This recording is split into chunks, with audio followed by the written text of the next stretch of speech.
গতকাল ইরানের উপরে আমেরিকা এবং ইসরায়েলের যৌথ হামলা শুরু হয়েছে।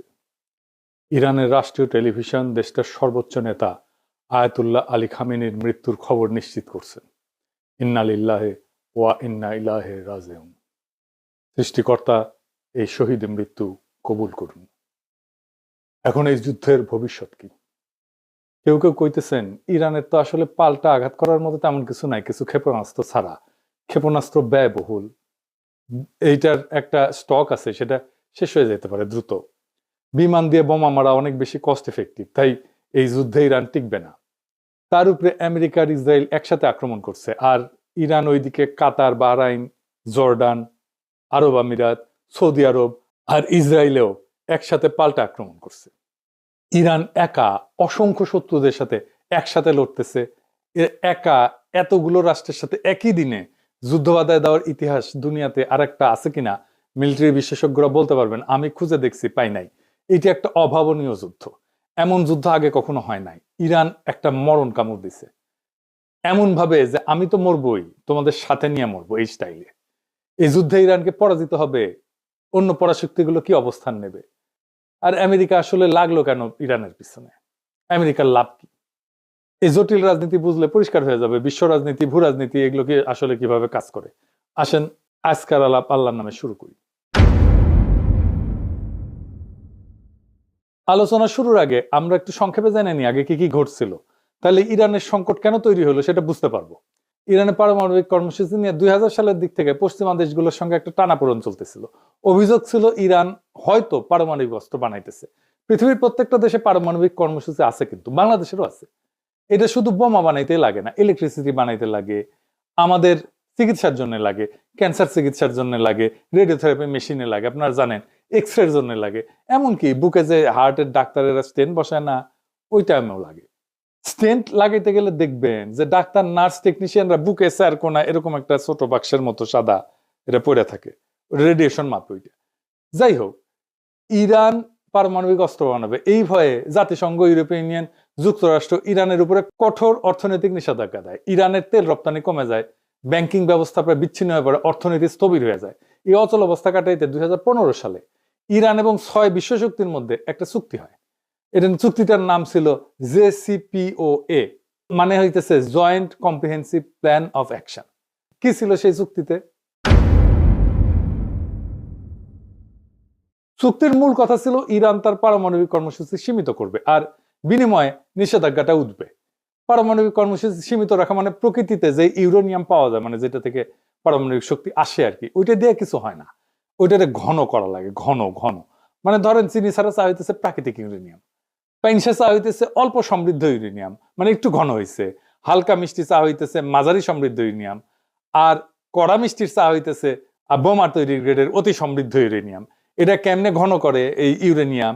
মানে মাখন তোলা দেখেছেন না, যে ঘুটা দিয়ে ঘুরায়, ঠিক ইনকে ঘুরে ঘন করে। ইরান রাজি হয় যে এই ইউরেনিয়াম সমৃদ্ধকরণটা মাঝারি পর্যায়ে রাখবে, মানে যেটা দিয়া আরামসে বিদ্যুৎ বানানো যাবে, চিকিৎসার কাজ করা যাবে। এবং আন্তর্জাতিক পারমাণবিক সংস্থা যেটা জাতিসংঘের IAEA, ওইটাকে কঠোর নজরদারির সুযোগ দিবে। নজরদারি চলতেছিল। এর ফলে চুক্তি স্বাক্ষর করার পর একটা বড় অংশের আন্তর্জাতিক নিষেধাজ্ঞা উঠায় নেওয়া হয়। ইরানের তেল রপ্তানি বাড়ে, বিদেশি বিনিয়োগও আসে। কিন্তু 2018 সালে ট্রাম্প এই চুক্তি একতরফাভাবে বাতিল করে দেয়। যুক্তি ছিল চুক্তিটা যথেষ্ট কঠোর না, মানে ট্রাম্পের পছন্দ মতো, মন মতো হয় না। আবার নিষেধাজ্ঞা আরোপ করা হয়। ইরান দেখে, আচ্ছা আমিও তো তাইলে ইউরেনিয়াম ঘন করব, আমার তো লাভ নাই, চুক্তিতে তো আমি নাই। তারা পারমাণবিক বোমা বানানোর মতো ঘন করে ফেলে ইউরেনিয়াম। কাছাকাছি ইরানের যুক্তি, আমেরিকা আগে চুক্তি ভাঙছে, আবার নিষেধাজ্ঞা দিছে, তাই বাধ্য হয়ে প্রতিক্রিয়া দেখাইতেছি। চুক্তি ভাঙার দায় যুক্তরাষ্ট্রের। এখন যুক্তরাষ্ট্র কি চায়? এক নাম্বার, ইরান যেন ইউরেনিয়াম আর সমৃদ্ধ নামার করে, মানে ঘন না করে।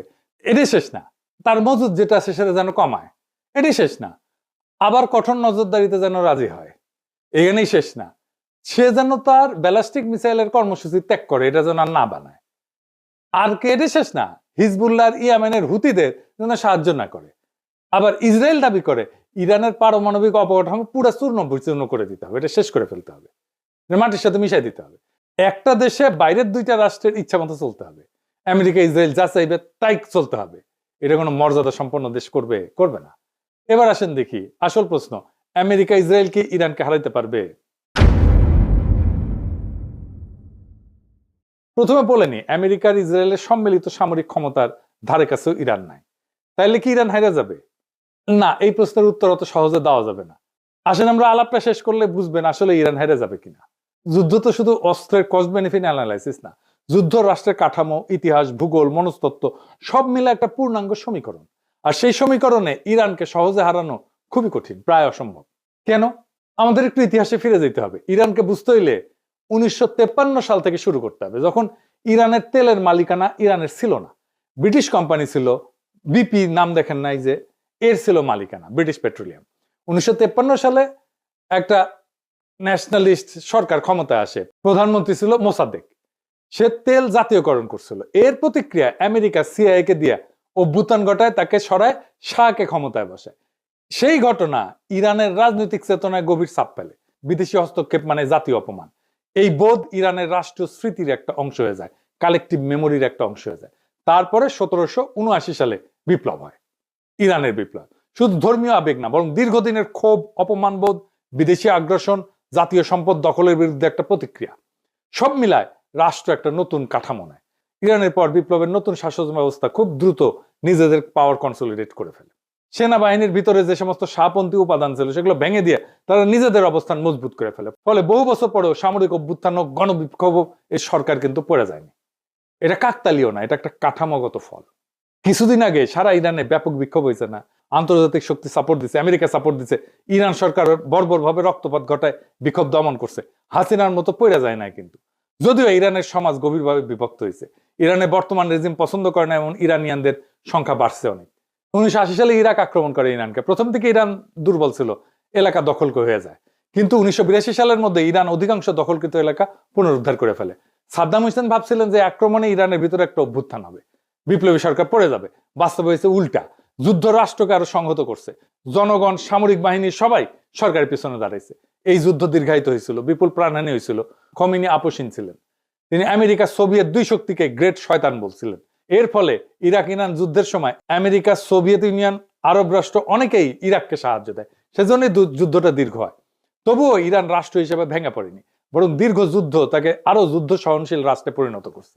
এই আক্রমণ ইরানকে আরো সংহত করবে কিনা সেটা আগামী কয়েকদিনের দুনিয়া দেখবে। খামেনির মৃত্যুর পরে কি ঘটবে এখন অনুমান করা শক্ত, কিন্তু সম্ভাব্য সিনারিও কি হইতে পারে সেটা আমরা একটু আলাপ করতে পারি।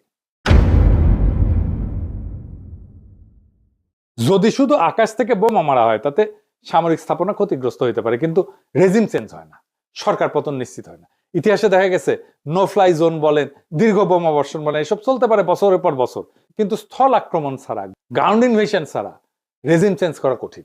ইরানে গ্রাউন্ড ইনভেশন কেন কঠিন? প্রথমত ভূগোল।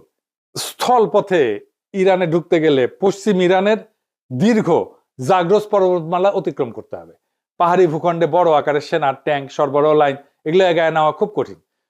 সরু গিরিপথ থাকে, উঁচু নিচু পথ থাকে, এখানে যারা প্রতিরক্ষা করে, ডিফেন্স করে, তাদের বেশি সুবিধা। ইরান মূলত একটা বিশাল উচ্চভূমি, চারপাশে পর্বতমালা, মাঝখানে মরুভূমি, আর জনবসতি অনেক জায়গায় পাহাড়ের ভেতরে, আড়ালে। এই ভূগোল আক্রমণকারীদের জন্য তিনভাবে বিপজ্জনক। একটা হচ্ছে মেকানাইজড বাহিনী, এগুলো ট্যাঙ্ক ইত্যাদি, গাড়ি, বহর টহর এই সমস্ত নিয়ে যখন যায়, আগাইতে যায়, তখন গতি কমে যায়। সংকীর্ণ উপত্যকার মধ্যে দিয়ে যেতে হয়, চোখ পয়েন্ট আছে, মানে যেখানে আটকায় যেতে পারে। এসব জায়গায় কনভয় আটকায় গেলে ক্ষয়ক্ষতি দ্রুত পারে, উপর থেকে আক্রমণ করবে। যারা ডিফেন্স করে তাদের এখানে সুবিধা, উচ্চভূমি থেকে নজরদারি করতে পারে, অ্যাম্বুশ করতে পারে, প্রতিরক্ষা লাইন তৈরি করা তুলনামূলকভাবে সহজ। ইরান সবসময় এই অ্যাডভান্টেজে থাকবে। রাজধানী বা নগরগুলো এগুলো ইনসুলেটেড, মানে বড় শহরগুলো অনেকটাই পাহাড়ি বলয়ে সুরক্ষিত, চারিপাশে পাহাড়। দ্রুত ধাক্কায়, কুইক থ্রাস্ট যেটাকে বলে মিলিটারি ভাষায়, এটা ফল আনা কঠিন। ইরান সমতল ইরাকের মতো না, এখানে ভূগোল নিজেই এক ধরনের প্রতিরক্ষা বাহিনী হয়ে থাকে। এরপর আছে লজিস্টিক্স বা সরবরাহ। ইনভেশন মানে শুধু সৈন্য যাওয়া না, এটা সাপ্লাইয়ের যুদ্ধও বটে। স্থল আক্রমণে জেতা মানে সাপ্লাই চেনের উপরে বেঁচে থাকা, সাপ্লাই লাইনের উপরে বেঁচে থাকা। প্রত্যেক দিন বিপুল জ্বালানি, গোলা বারুদ, খাবার, যন্ত্রাংশ এই সমস্ত দীর্ঘ রুটে এনে পৌঁছাইতে হবে। পাহাড়, মরুভূমি এই সমস্ত পরিবেশে কনভয় ট্রান্সপোর্ট ইন্টেন্সিভ এবং সিকিউরিটি ইন্টেন্সিভ হয়। একবার সাপ্লাই লাইন যদি ভেঙে যায়, তাহলে ফ্রন্ট লাইনের শক্তি থাকলেও এটা কার্যত থেমে যায়, কাজ করতে পারে না, আক্রমণ করতে পারে না। এটাই বড় পার্থক্য। গ্রাউন্ড ক্যাম্পেনে আপনার যুদ্ধ ক্ষমতা নির্ভর করে সাপ্লাই পৌঁছায় কিনা এটার উপরে। এরপর আছে এন্ট্রি প্রবলেম, কোন দিক থেকে ঢুকবে। এটা এই রাজনীতিতে অনেক সময় সামরিক সমস্যার চেয়ে বড় হয়ে যায়। ইরানে বড় স্কেলে স্থল আক্রমণ করতে গেলে প্রতিবেশী দেশগুলোর ঘাঁটি করিডোর দরকার পড়বে, কিন্তু আঞ্চলিক রাষ্ট্রগুলো রাজনৈতিক ঝুঁকি নিতে চায় না। নিজেদের ভিতরে অস্থিরতা, ইরানের পাল্টা আঘাত, এই সমস্ত কারণে এই অ্যাক্সেসটা দিতে চায় না এবং দেয়ও নি কেউ। এই জন্য অপারেশনাল প্ল্যানিং খুব জটিল হয়ে যায়। ইরান যেটা সিকিউরিটি স্ট্র্যাটেজি নিয়ে চলে, এটার একটা প্রতিরক্ষার ধারণা আছে। এটাকে বলে এ টু এডি প্লাস অ্যাসিমেট্রিক। এইটা দিয়ে সময় কেনে এবং খরচ বাঁচায়। এ টু এডি এটা আবার কি আসেন, এটা বুঝে দেখি। এনা সামরিক টার্ম ইউজ করলাম আর কি, কুল লাগে এনা এগুলো শুনলে, বুঝে কই। এ টু এডি মানে হচ্ছে অ্যান্টি অ্যাক্সেস, দুইটা এ, সেজন্য এ টু এডি মানে হচ্ছে এরিয়া ডিনাল। সহজ ভাষায় শত্রুকে ঢুকতে দিও না, ঢুকলেও আরামে চলতে দিও না। ধরেন কেউ আপনার বাড়িতে ঢুকতে চায়, আপনি কি করবেন? গেটের সামনে কাটা বসাবেন, রাস্তা ব্লক করবেন, চারপাশে নজরদারি বসাবেন, ঢুকলে আঘাত করবেন। ইরানও সমুদ্র এবং আকাশপথে ঠিক এইটাই করে। উপসাগরে ছোট ছোট দ্রুতগামী নৌকা থাকে, সমুদ্রের মাইন পথ থাকে, দূরপাল্লা ক্ষেপণাস্ত্র থাকে, ড্রোন থাকে, এয়ার ডিফেন্স থাকে। উদ্দেশ্য হচ্ছে আমেরিকা বা অন্য কেউ যেন সহজে বাহিনী ঢুকাইতে না পারে। আর অ্যাসিমেট্রিক, এটার মানে কি? অ্যাসিমেট্রিক মানে হচ্ছে শত্রু বড় এবং শক্তিশালী হইলে সরাসরি তার মতো লড়বে না, অন্যভাবে লড়বে। ইরান জানে যুক্তরাষ্ট্র প্রযুক্তি, বিমান, জাহাজে অনেক আগায়, তাই ইরান সরাসরি ট্যাঙ্ক বনাম ট্যাঙ্ক যুদ্ধ করতে যাবে না, বরং ছোট ছোট ছোট ছোট আঘাত, ড্রোন হামলা, প্রক্সি বাহিনী ব্যবহার করে মিসাইল ছড়ে দূর থেকে চাপ সৃষ্টি করবে, সাইবার হামলা করবে। এইভাবে বড় শক্তিকে ধীরে ধীরে ক্লান্ত করে ফেলবে। আর সময় কেনা মানে কি? ইরান জানে যে সে হয়তো দ্রুত যুদ্ধে জিতবে না, কিন্তু সে যুদ্ধ লম্বা করতে পারে। যুদ্ধ যত লম্বা হবে আমেরিকার খরচ বাড়বে, রাজনৈতিক চাপ বাড়বে, আন্তর্জাতিক সমর্থন কমতে পারে, জ্বালানির বাজার অস্থির হয়ে যাবে। অর্থাৎ ইরানের কৌশল হইতেছে দ্রুত হারবো না, যুদ্ধকে এমন ব্যয়বহুল বানাবো যাতে শত্রুই ক্লান্ত হইয়া যায়। আর খরচ বাড়ানো মানে শুধু টাকা পয়সা খরচ না, খরচ বলতে অর্থনৈতিক খরচ তো আছেই, তার সাথে সামরিক ক্ষয়ক্ষতি, রাজনৈতিক ক্ষতি, আন্তর্জাতিক চাপ। ইরান চেষ্টা করে যেন প্রতিপক্ষ ভাবে এই যুদ্ধে ঢুকলে লাভের চেয়ে ক্ষতি বেশি। এটাকে বলা হয় ডিটারেন্স। মানে এর জন্য শত্রুপক্ষ দূরে থাকবে, আক্রমণ করার আগে 10 বার ভাববে। এরপর হচ্ছে টেক দ্য সিটি সমস্যা, মানে শহর দখল করে ফেলে হারায় দেওয়া। এটা কিরকম, এটা একটু বুঝে দেখে, এটা মজার বিষয় আছে। ইরানের জনসংখ্যা বড় এবং অনেক, 31টা প্রদেশ আর 1,500 শহর। বড় শহরে 30টা, তারও বেশি। বড় শহরে ঢুকলে যুদ্ধ বদলায় যায়, কিন্তু ট্যাঙ্ক, আর্টিলারি অ্যাডভান্টেজ কমে যায়, স্নাইপার গুরুত্বপূর্ণ হয়ে যায়, তারপরে মাইন টাইন, ছোট ইউনিটের প্রতিরোধ, এই সমস্ত বাড়ে। বেসামরিক ক্ষয়ক্ষতি দ্রুত রাজনৈতিক সংকট তৈরি করে ফেলে। এরকম শহর দখলের পর্যায়ে গেলে এটা রাজনৈতিক সমস্যা শুরু হয়ে যায়।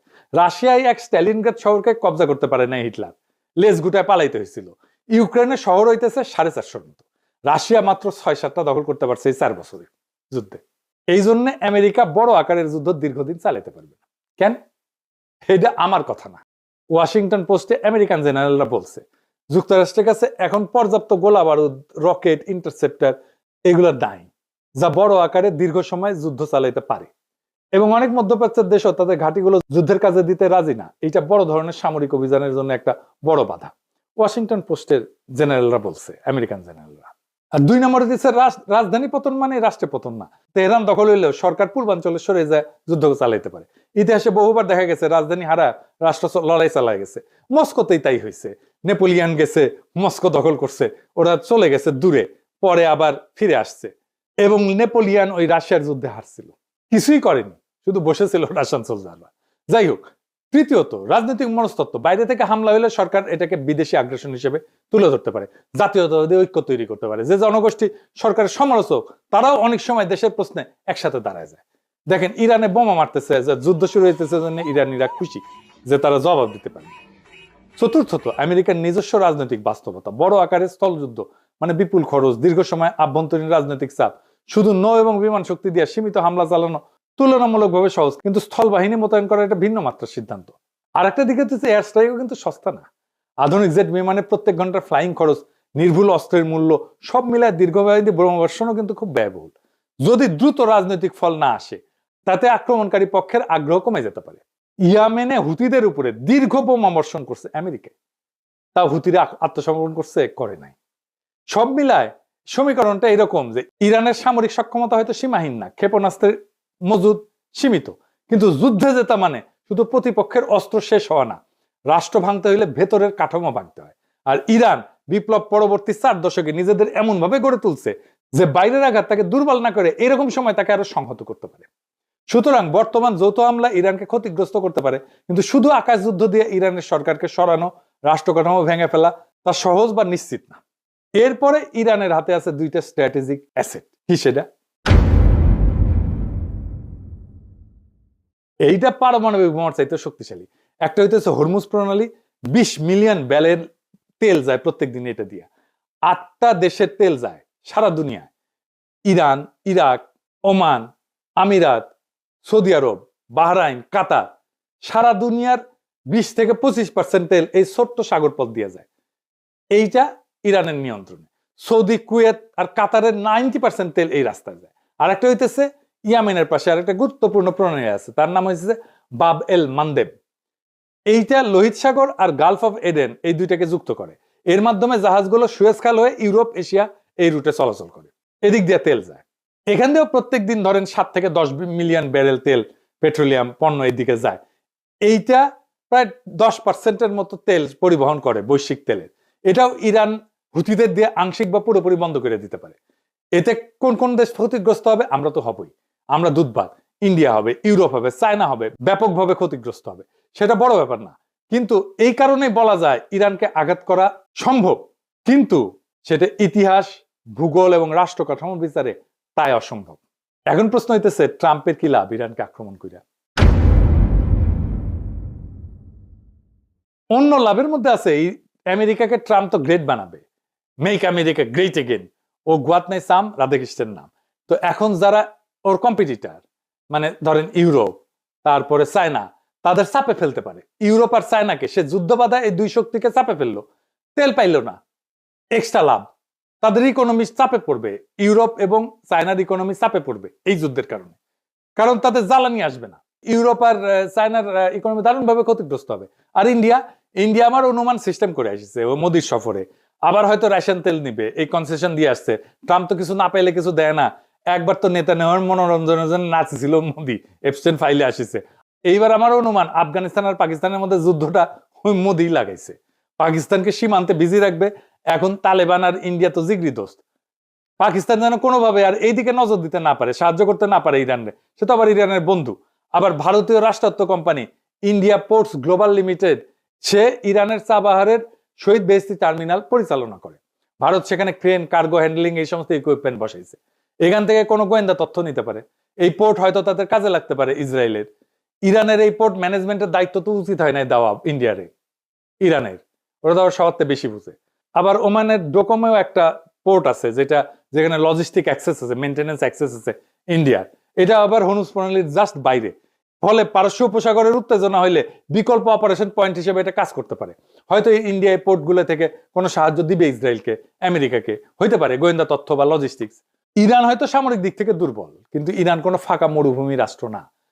1953 সালের অপমান, 1979 সালের বিপ্লব, 8 বছরের যুদ্ধ এই রাষ্ট্রের ডিএনএতে বেঁচে থাকার রাজনীতি বসে আছে।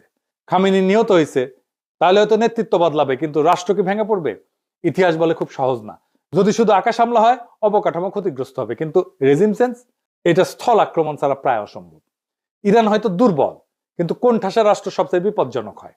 এই যুদ্ধের ফল নির্ভর করবে কে বেশি শক্তিশালী তার উপরে না, বরং কে বেশি সময় ধরে টিকতে পারবে তার উপরে।